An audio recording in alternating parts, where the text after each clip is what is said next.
Pour ceux qui ne me connaissent pas, moi c'est Mohamed Traoré, connu au nom de TMX.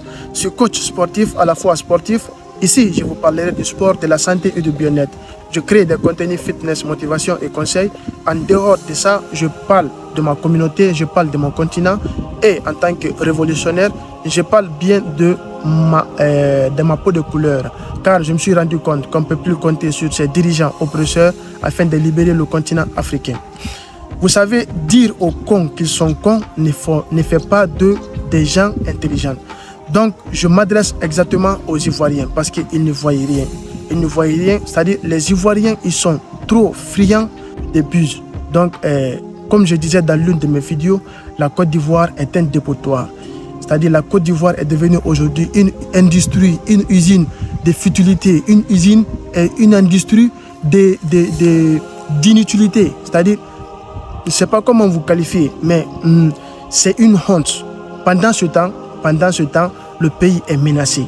Vous savez, en Côte d'Ivoire actuellement, il y a plus de 750 entreprises françaises. C'est qui font aujourd'hui l'équivalent du PIB, du produit intérieur brut, de 35%. Ça vous dit rien, ça cause aucun problème. Mais le problème, c'est que quand vous pensez que les Blancs viennent et puis ils créent des maisons ou bien ils créent des industries chez eux, des machines, vous pensez que réellement ça va dans votre intérêt. Et pendant que le pays est en otage. Aujourd'hui, la Côte d'Ivoire est devenue un camp de concentration. Ça vous inquiète pas. Tout ce qui vous inquiète, c'est le divertissement. Et comme bien je disais dans l'une de mes vidéos, si nous passons tout notre temps à danser, à se clasher, c'est-à-dire à se divertir, rien que se divertir, ne soyez pas surpris d'une néocolonisation. C'est une honte. Vous devez réellement avoir honte de votre monnaie de prostitution, votre monnaie esclavagiste, cette monnaie sanguinaire. C'est-à-dire, vous devez avoir honte avec votre président dramatisé qui a dramatisé la Côte d'Ivoire. Vous devez réellement commencer à parler de la libération de la Côte d'Ivoire au lieu de se contenter de dire que la Côte d'Ivoire, réellement, c'est une bénédiction quand c'est pour faire du buzz, quand c'est pour se faire reconnaître dans les conneries, pendant que le continent, le pays est en otage, le pays est en péril. Ça ne vous inquiète pas. Quand bien vous dites que je dois être forcément en Afrique pour pouvoir lutter pour la souveraineté africaine, je trouve ça ironique. Je vois que réellement vous êtes des négros fragiles. Vous n'êtes pas réellement prêts pour la libération du continent africain.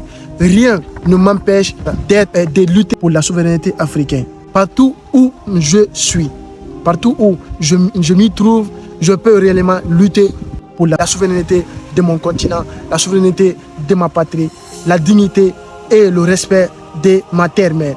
Car ce n'est pas à cause de moi, mais à cause de ceux qui sont partis trop tôt, à cause de ceux qui viendront après moi.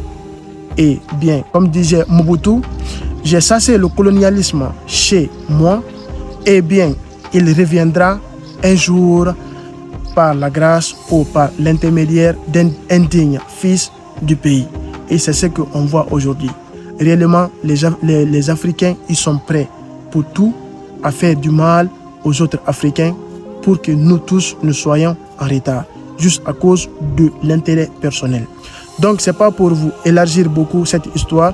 J'aimerais juste vous dire qu'aujourd'hui, ce n'est pas forcément que nous ne sommes pas en Afrique et nous ne pouvons pas lutter pour la libération du continent africain ou contre l'oligarchie française sur nos terres-mères, contre ces négros indignes des sang africains qui travaillent pour ces entités démoniaques afin de brader nos terres-mères.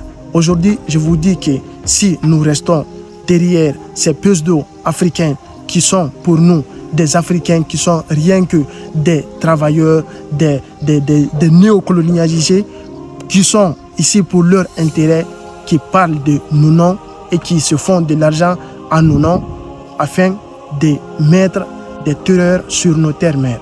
Donc, arrêtez ces bavardages. Ce n'est pas forcément qu'on doit être en Afrique pour pouvoir lutter pour la libération du continent africain. Donc, partagez cette vidéo, c'est très important. Il est bien vrai que nous devons faire tout, dans tous les quatre coins de l'Afrique actuellement, il devait avoir une révolution continentale.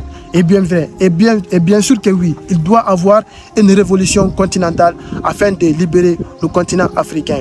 Comme nous voyons réellement ce qui commence, il y a des choses que nous voyons maintenant ces 2 derniers jours qui marquent réellement une histoire de la Renaissance africaine, qui sont réellement le discours de l'excellence Ibrahim Traoré, et bien la participation aussi de Assimi, et bien l'alliance, la liaison, la fusion de Kémi Seba et de Egonshu Bianzin, qui a été l'appel lancé par le doyen Konaré pour une union des leaders panafricains pour la souveraineté africaine.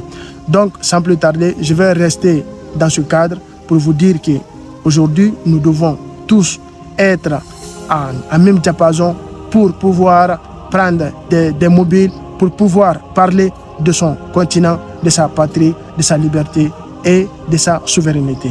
Tant qu'il n'y a pas des millions de jeunes Africains engagés dans cette lutte, sachez que nous sommes encore dans cette néocolonisation.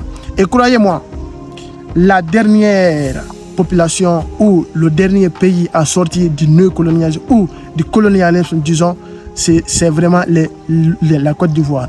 Parce que pour moi, c'est un pays réellement qui est encore de plus en retard dans le plan psychologique. Là, on ne parle pas de l'apparence, parce que là, ils sont totalement perdus.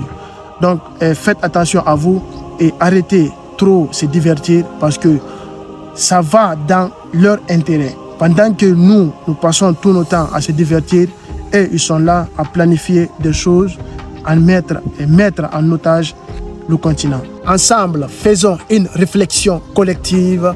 La patrie ou la mort, nous vaincrons. Merci.